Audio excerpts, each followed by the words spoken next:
कब आओगे प्रियतम, बोलो कब आओगे।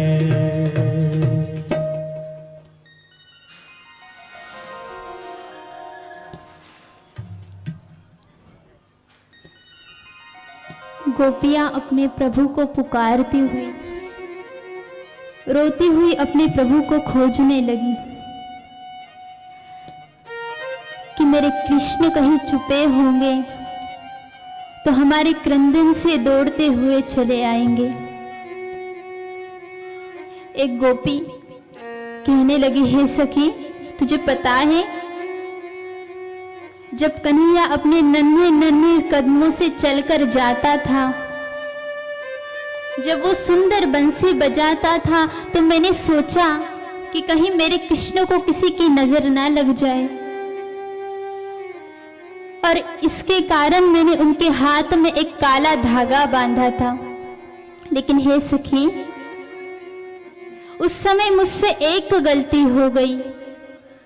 हे सखी, जब मैंने उन्हें काला धागा बांधा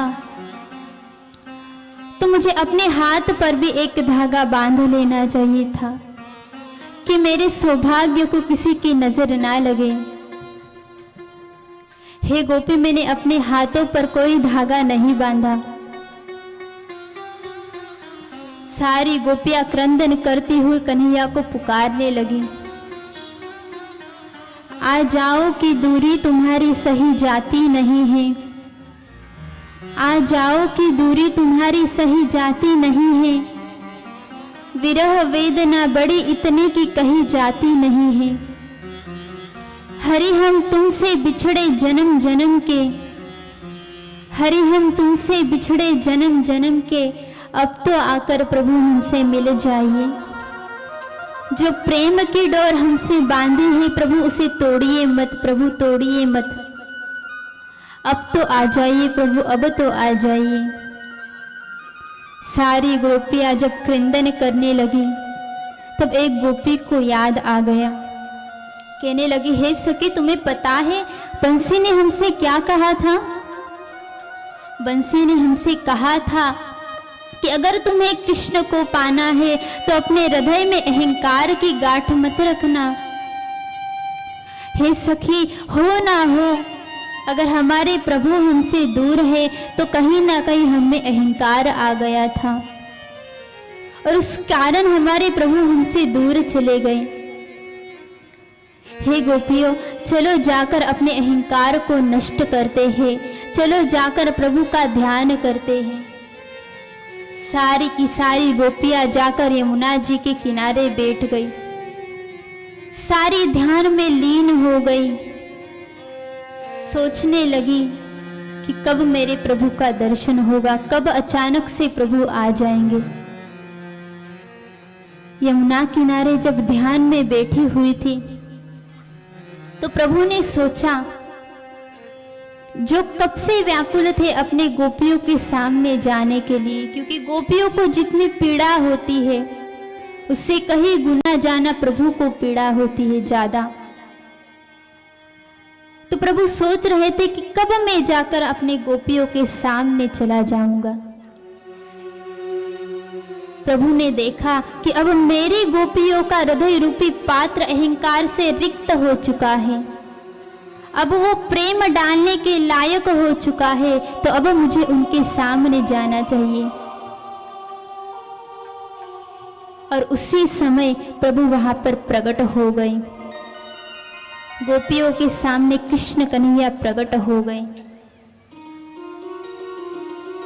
गोपियों के अहंकार को नष्ट करने की जो लीला प्रभु ने की थी, उस लीला का अंत होता है महारास से।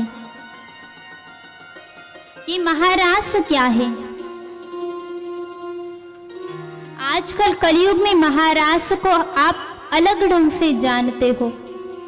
आज लोगों ने ऐसी ऐसी अफवाहें फैला दी है कि एक व्यक्ति को कृष्ण बनाया जाता है, एक सुंदर से लड़की को राधा बनाया जाता है, और उनके अश्लील नृत्य को हम कहते हैं कि रासलीला हो गई।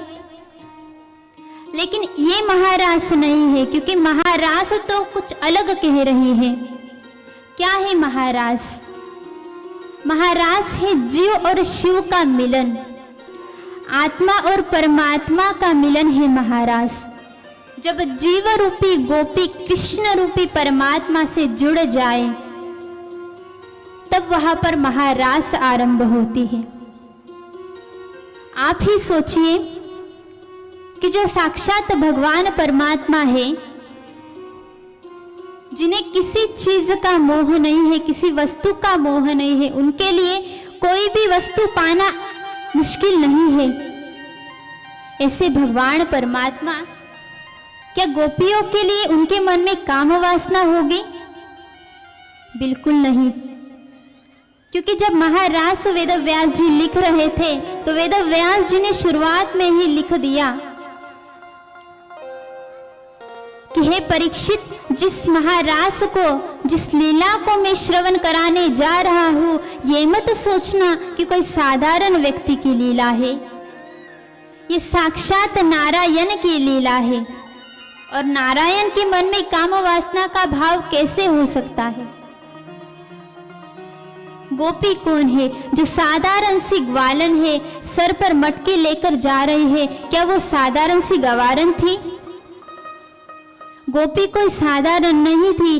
त्रेता युग में जिन्हें राम जी की भक्ति करनी थी, जिन्हें राम जी का प्रेम प्राप्त करना था, उनकी उस जन्म में वो भक्ति अधूरी रह गई, और वो इसी जन्म में द्वापर युग में कृष्ण के रूप में उन्हें वो भक्ति प्रदान हुई, उन्हें प्रभु का वो प्रेम प्रदान हुआ।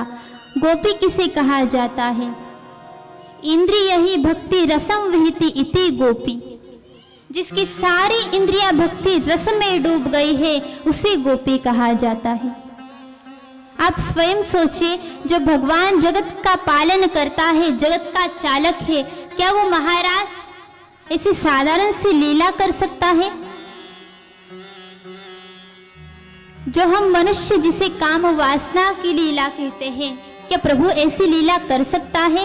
वो परीक्षित जिसे 7 दिन में मुक्ति लेनी है, मुक्ति पानी है, क्या उसे वेद व्यास जी ऐसी कोई लीला सुनाएंगे जिससे उसके हृदय में काम प्रकट हो जाए?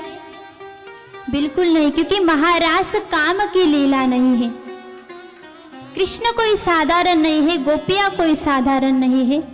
चलिए साधारण दृष्टि से भी मान लेते हैं। तब कृष्ण की आयु थी लगभग 10 से 11 साल तक, और 10 से 11 साल की कृष्ण की आयु थी, और जो गोपियां रासलीला में आई थी, महारास में आई थी, कोई 50 साल की थी, कोई 40 साल की, कोई 60 साल की, कोई 80 साल की। और जब एक वृद्धा के साथ एक 10 वर्ष का बालक नृत्य कर ले, तो क्या आप उसे काम वासना की लीला कहोगे? यहाँ पर काम वासना नहीं, यहाँ पर तो साक्षात वात्सल्य बह रहा है, साक्षात प्रभु का प्रेम दिखाई दे रहा है। अगर इस बुद्धि से हम प्रभु को प्राप्त करना चाहेंगे, इस तर्कों से प्रभु को देखना चाहेंगे, तो कभी भी हम सफल नहीं हो पाएंगे।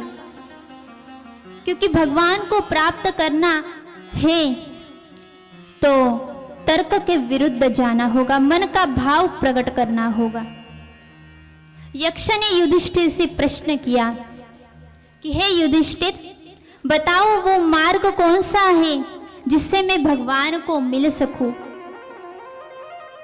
युधिष्ठिर को कहना चाहिए था कि हे यक्ष, बहुत से मार्ग हैं भगवान को मिलने के, तू कहीं से भी चला जा तो भगवान तक पहुंच जाएगा। लेकिन युधिष्ठिर ने ये नहीं कहा। युधिष्ठिर ने कहा, हे यक्ष, अगर तुझे भगवान को प्राप्त करना है तो गुरु के शरण में चले जा। जब तू गुरु के शरण में चला जाएगा, तब गुरु तुझे जो ज्ञान देंगे, उस ज्ञान के आधार पर तू भगवान की प्राप्ति कर सकता है। अगर आप सोचोगे कि कहीं रास्ते हैं, कौन से भी रास्ते से मैं भगवान को प्राप्त कर लूंगा, तो आप तो सोचते ही रह जाओगे। क्योंकि भगवान को प्राप्त करना है तो गुरु के शरण में तो जाना ही पड़ता है। भगवान कृष्ण ने अर्जुन से क्या कहा कि हे अर्जुन, ना हम तपसा न वेदे न चेज्यवा। हे अर्जुन, ना मैं तपस्या से मिलता हूँ, ना मैं व्रत से मिलता हूँ, ना मैं वेदों के पठन पाठन से मिलता हूँ। अर्जुन ने पूछा तो प्रभु आप कैसे मिलते हो? प्रभु ने कहा कि हे अर्जुन,